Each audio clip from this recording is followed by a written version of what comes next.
Hoje eu quero comentar uma reportagem que eu li ontem e achei muito interessante porque mostra a trajetória da Sarah Winter. Não sei se vocês se lembram dela, mas ela era uma ativista bolsonarista que chegou a integrar o governo Bolsonaro, né? Era também olavista e ela foi presa durante um período por ter participado de atos antidemocráticos, por ter instigado ataques ao Supremo Tribunal Federal. E ela foi solta e agora ela mudou de nome, ela não é mais Sarah Winter, é Sarah Huff. Ela se casou com um americano e ela conta nessa entrevista aí como ela não é mais, sabe, ativista política, que ela não vai se envolver mais em política institucional. Então eu quero falar um pouquinho sobre isso, né, sobre a desbolsonarização da Sarah Winter, se é que isso aconteceu. A gente vai entender um pouquinho como está esse processo de radicalização e de desradicalização. Mas antes disso, já curte esse vídeo, deixa aqui embaixo no comentário um bom dia, como está por aí. Também se inscreva no canal, lembrando de ativar o sininho para receber notificação de vídeos novos. Isso é muito importante. Então, recordando, curta, comente e se inscreva no canal. Então, qual é a história aqui da Sarah Huff agora, né? Não é Sarah Winter mais, Sarah Huff. A Sarah Giromini também, né, que é o nome de batismo dela.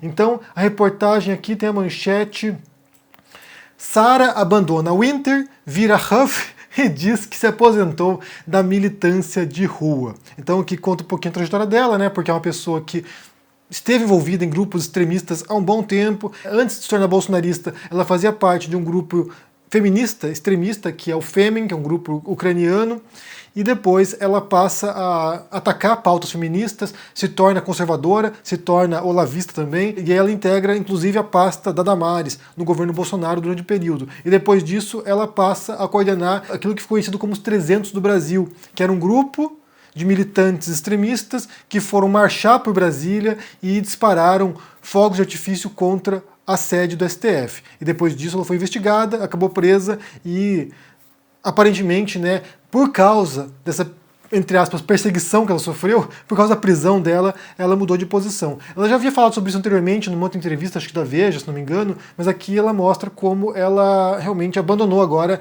essa disputa militante política. Ela diz o seguinte aqui, olha: com ele, né, o codinome Sarah Winter, tive muitos erros e acertos, mas definitivamente é hora de enterrá-lo e iniciar uma nova etapa em minha vida, honrando o nome do meu esposo. E ela prossegue aqui explicando, né? Tenho acompanhado as eleições de longe. Penso que as pessoas colocam muita fé na política partidária em ambos os lados. Acredito que o esforço que ambos os lados fazem para apoiar seus candidatos talvez fosse melhor empregado com ações de caridade em um nível local.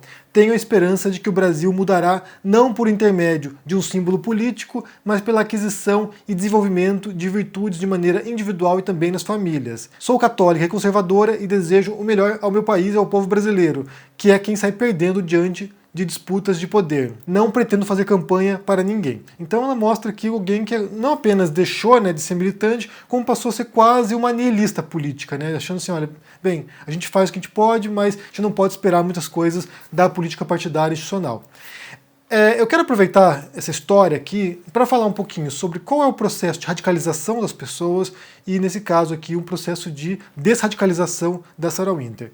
Se é que aconteceu, né? Porque aqui a gente tem a versão dela, a gente tem a história que ela conta. Pode ser que de fato ela tenha abandonado agora, vou me tornar, sabe, a esposa do americano aqui, do Huff, vou viver minha vida, vou cuidar do meu filho, e é isso. Para a gente entender essa dinâmica, eu vou mencionar aqui mais uma vez um artigo chamado Staircase to Terrorism. Traduzindo seria a escadaria para o terrorismo, rumo ao terrorismo. É do psicólogo Fatali Moghadam, e esse artigo ele estabelece alguns patamares, né? Ele identifica alguns patamares que extremistas vão galgando até o ponto de chegar à violência. É importante ressaltar aqui algumas coisas, né? Primeiro deles é que nem todos os grupos extremistas são pautados rumo à violência. Então, assim, há grupos extremistas políticos que querem transformar a sociedade, que querem mudar alguma coisa, mas não através da violência. Por outro lado, há grupos extremistas que são fundamentados na violência e que sabem que em algum momento, para mudar as coisas, haverá violência. Então, são projetos distintos, nem todo grupo extremista é violento. Nos estudos sobre terrorismo, os termos extremismo e radicalização são quase sinônimos. Isso quer dizer o seguinte, que são grupos, ou são ideologias, ou são pensamentos que estão nos extremos de um debate político aceito naquela sociedade. Se você tem um modelo, por exemplo, democrático, constitucional, Dentro desse modelo, há alguns tipos de pautas, alguns tipos de falas que são aceitas e outras que não são aceitas. Por exemplo, falas antidemocráticas, elas estão fora desse âmbito, elas estão fora desse espaço de debate. Já falei anteriormente também sobre a janela de Overton, que é justamente esse intervalo que determina quais ideias são aceitáveis ou não. Essa janela pode mudar de um lado para o outro, ela pode se expandir, ela pode encolher, mas há um espaço que não é determinado individualmente, mas há um espaço coletivo de aceitação do que é legítimo no debate público e aquilo que não é. Então, grupos extremistas ou radicais, eles geralmente estão fora de um espaço de aceitação no debate público, porque eles propõem mudanças extremas, porque eles propõem projetos extremos ou ruptura com esse modelo vigente. Isso não quer dizer que grupos extremistas sejam necessariamente maus, sabe, violentos, agressivos, ou que queiram a destruição da sociedade. Só quer dizer que eles estão fora de um modelo vigente. É isso. Em algumas circunstâncias, o modelo proposto para substituir pode ser até melhor, conceitualmente ou idealmente, mas naquele debate soa como extremo. Para o Mogadã, nessa hierarquia que ele estabelece, são 5 degraus, sendo que você tem um sexto que é o nível do chão, né, que é o nível do solo, que é quando você percebe que há uma injustiça na sociedade.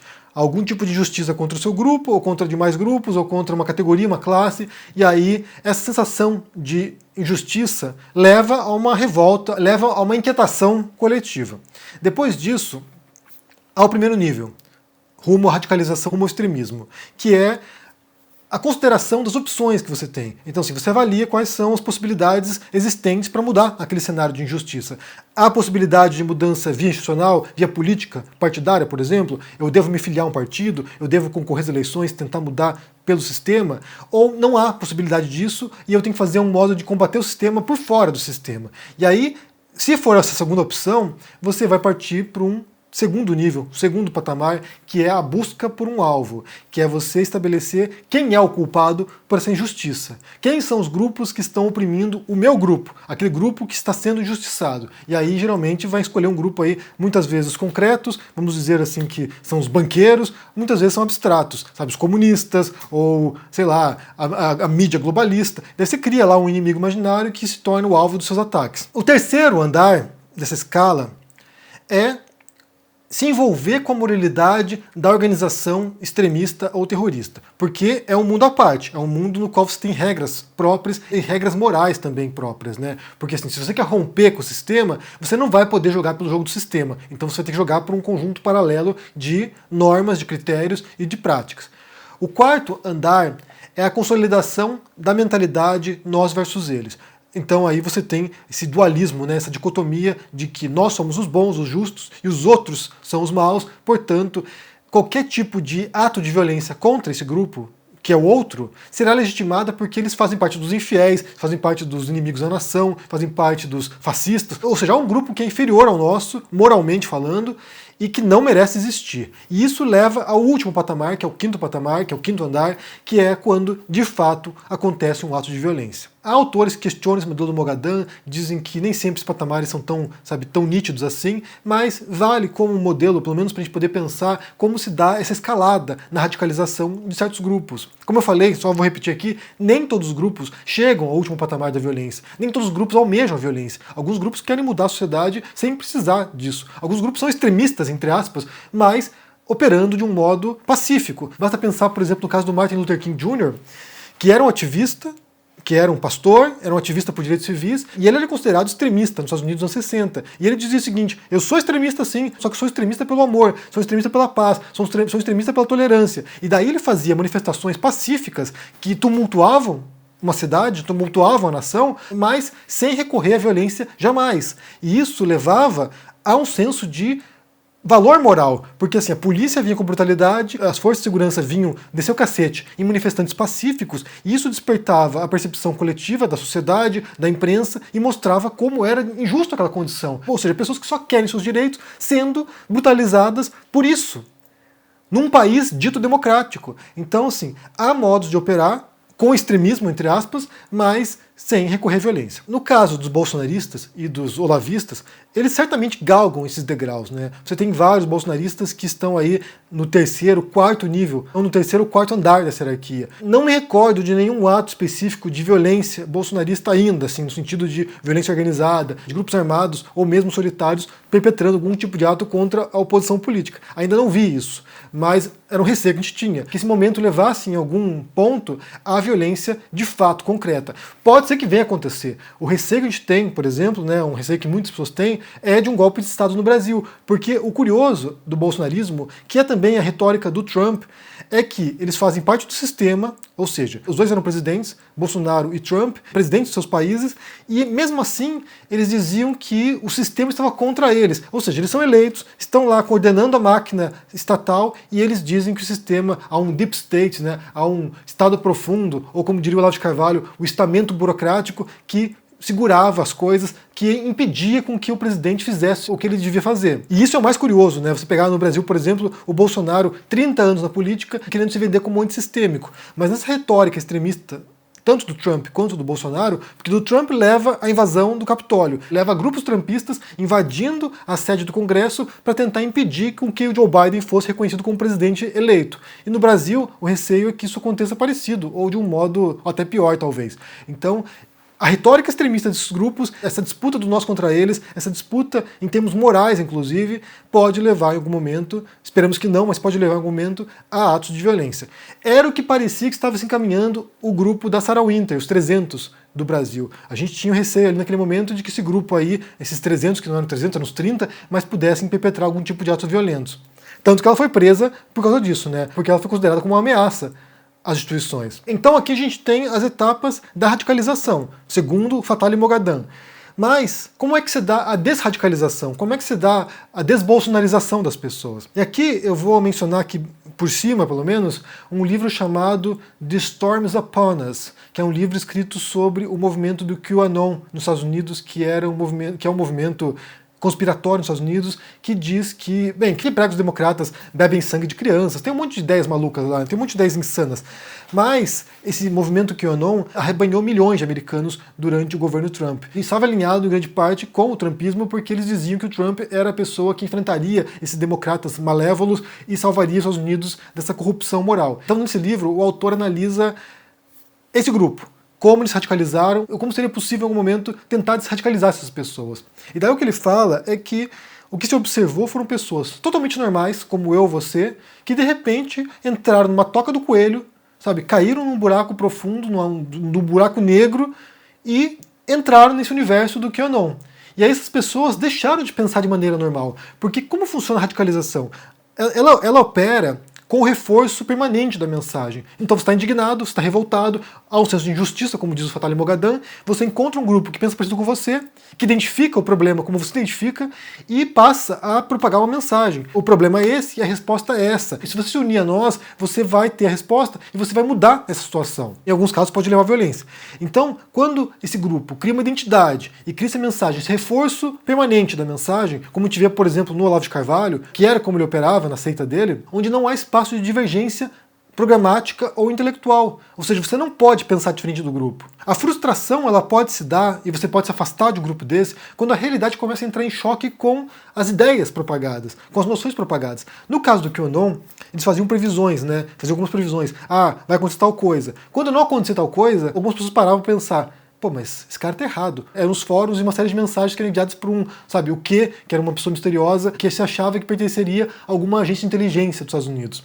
Então, ele dizia coisas que não aconteciam e as pessoas paravam para pensar, pô, mas esse cara tá errado. Esse cara tá errado. Então, sim, alguma coisa não tá batendo aqui. E isso poderia levar algumas pessoas a se desgarrarem e começarem a questionar o movimento. Eu imagino que, no caso da Sarah Winter, possa ter se dado algo parecido. Ela vai lá, se une ao movimento bolsonarista, Olavo bolsonarista, em grande medida, se une a esse movimento, achando que vai mudar o Brasil, achando que vai causar, que vai, saber, revolucionar o país, e quando ela é abandonada pelo governo Bolsonaro, quando ela é presa e simplesmente jogada às traças, e vira piada, e só os olavistas a defendem, no final das contas, não é só o Olavo de Carvalho que passou um tempo ali defendendo a Sarah Winter, quando ela se vê abandonada por aqueles grupos que ela havia ajudado a criar ou que ela defendia, talvez tenha vindo essa ruptura, essa desconexão com essas ideias extremistas, e ela tenha parado para pensar, pô, eu paguei o pato aqui. Eu fui a trouxa nessa história, né? Eu fui lá, pus minha cara, eu fui pra linha de frente, achando que era um ideal nobre, e quando fui ver, é só um oportunista como Bolsonaro que simplesmente não se importa com quem está lutando por ele.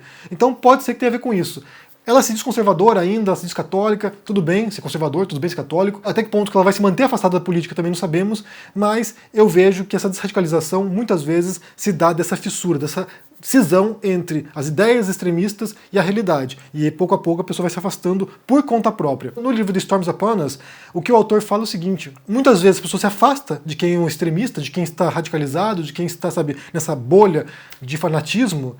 Se afasta porque é natural, você não quer ficar convivendo com esse tipo de ideia maluca, mas é importante deixar a porta aberta para que a pessoa possa voltar também. Então dê a oportunidade para caso a pessoa se arrependa de ser acolhida de novo. Porque no caso do QAnon, por exemplo, famílias foram fraturadas. A gente vê isso com a política do Bolsonaro também. Famílias foram fraturadas. Então é importante que se a pessoa se frustrar com o Bolsonaro em algum momento, que vai acontecer, ou com o Olavo de Carvalho, como aconteceu com muitas pessoas, é você deixar a possibilidade de ela poder retornar e dizer o seguinte: olha só, você entrou num buraco profundo, você entrou aí numa seita política, tá bom, pode voltar, a gente vai tentar reconstruir os laços. Eu quero saber o que vocês pensam sobre essa história aí. Eu vou botar para vocês a reportagem aqui da Sarah Huff, ex-Sarah Winter, para vocês lerem. Eu vou pôr também um artigo do Fatali Mogadam para você ler. Me digam o que vocês pensam aí sobre essa situação e se vocês viram alguma história de uma pessoa que foi radicalizada politicamente no Brasil pelo Olavo de Carvalho ou pelo Bolsonaro e conseguiu se livrar depois e perceber a burrada. Me digam aí no comentário, deixa o joinha, se inscreva aqui no canal, se torne um membro ou apoiador para dar uma força e se cuide por aí. Um abração e até mais. Tchau! Fala, turma do Henri Bugalho, da comunidade tão querida do Henri Bugalho. Eu sou o Eduardo Moreira e tenho um convite muito especial para fazer para vocês. Michael Sandel, professor de Harvard, autor dos livros Justiça, A Tirania do Mérito e vários outros sucessos editoriais que ocupam sempre o topo das listas de mais vendidos, vai estar com o ICL para uma aula exclusiva e inédita no dia 29 de maio, um domingo às 8 horas da noite. Você não pode perder essa aula que não tem replay e é gratuita. É só você se inscrever no link aqui em cima ou aqui embaixo. Se inscreve agora, chama seus amigos e amigas também. Só o ICL podia oferecer isso.